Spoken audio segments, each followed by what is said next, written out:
Now for the game that started the Zelda series along with its only full-on sequel, The Legend of Zelda and Zelda 2, The Adventure of Link.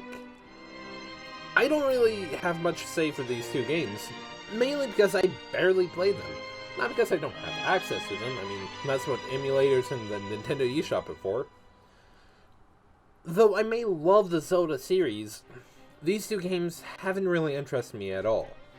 This time, let's see what I make of these games. This is my review of The Legend of Zelda and Zelda 2, The Adventure of Link.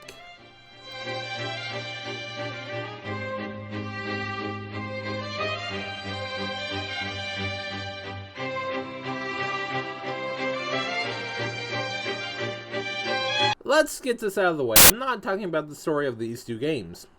Basically, the first game is Link finding the pieces of Triforce of Wisdom and saving Zelda from this incarnation of Ganon. The second game is Ganon's followers trying to kill Link and use his blood to revive Ganon. Well, shit, that's really fucking dark for Nintendo's family-friendly attitude of this era of video games.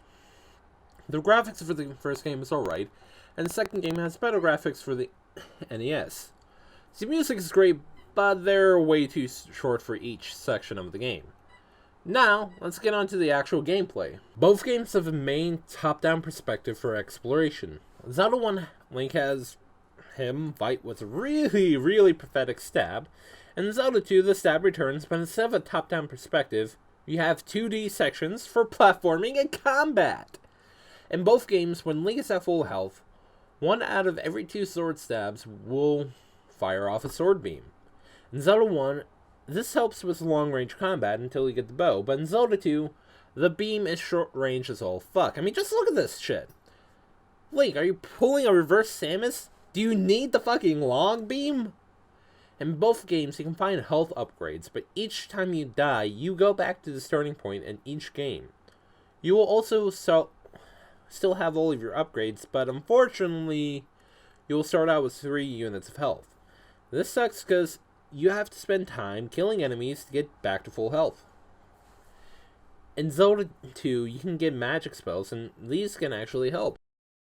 The defense spell can help because it does cut damage in half, and the healing spell costs a lot, but it can help on those desperate situations. These games will not, I repeat, will not tell you where to go, and they will not give you a map. Unless it's the first game, but the overall map is just a fucking gray rectangle, and that really doesn't help. The dungeons do actually give you an actual map, but they don't really help either, and this dungeon is either a fan of Bleach or a part of the Third Reich. Don't go into these games without an actual map and a guide, because these hints fucking suck! Alright, now someone actually made a fan-made 3D version of Zelda 2. It's not much, but it seems fun, though I haven't played through it. Mainly because if I rage quit on normal Zelda 2, why would I play through this game all the way? The game works the same way as Zelda 2, but here's the difference. 3D, and that's all. The dungeons are the same and feels cramped because it's still how it is in the NES version. And not 3D. The graphics are not great, but then again, this is a fan game, so I'm not expecting Resident Evil 7.